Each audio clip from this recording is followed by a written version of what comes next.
Hi, this is Samia from Henna Fixation with your dose of Henna Fix, and this is Henna Faves. Welcome to the first video of this series, Henna Faves. In this series, I want to talk about things that are inspiring me, things that have caused me to look at henna differently, and things that I'm loving in the henna arts. So in this video, the first thing I want to start talking about is the favorite design of the month. My favorite design right now is by Sabrina of Ritual by Design, and she is located in San Francisco. You can actually book her and she will blow your mind. It's a basic hand design, but then it is so much more. The pretty common layout is made unusual by adding that little curve on the hand below the band.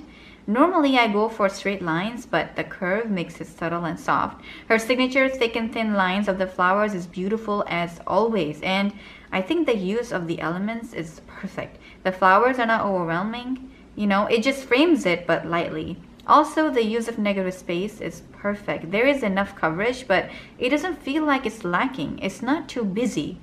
It's a perfect day-to-day henna design. The extra touch of dot chains is beautiful, and it takes into account the initial curve we talked about. And so after looking at this design, I think my favorite element right now is the dot chain, and I don't use it so much. It is just perfect. And I think that you can really incorporate it into different designs and just add a little feminine touch to it, and I think it's just beautiful. I definitely want to use it more. That's going to be a design I'm going to focus on.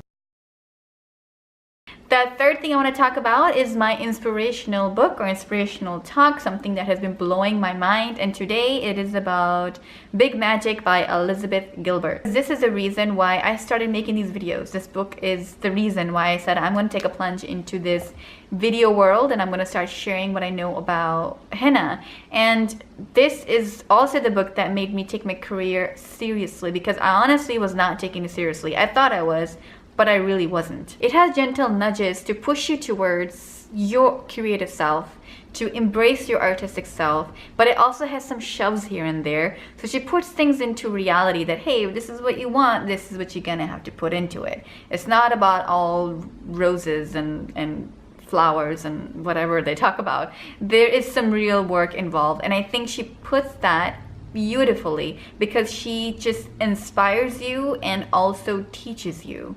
One thing that I really liked about this book was this idea of perfection, that we're just so afraid of creating ugly things, that we're just so afraid of being rejected, afraid of this, afraid of that. So she talks about this idea of fear and that it's actually really holding you back. It's okay to have that fear with you, that's totally natural, but it's not going to take over your vision at that point. So, okay, the fear is gonna come along, but you're going to just have it chill while you take over and do what you want to do. Her whole book is inspirational. It's a game changer. If you want to read it, I highly recommend that you do.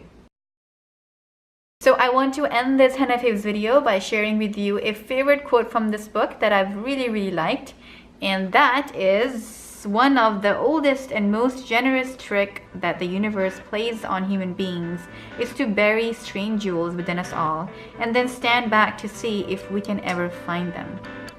So don't forget to take some effort in finding your gem today. It might be writing, it might be drawing, it might be dancing, singing, or it just might be henna. So find it. If you have already found it, then cherish it and then make it yours. Until next time, henna on.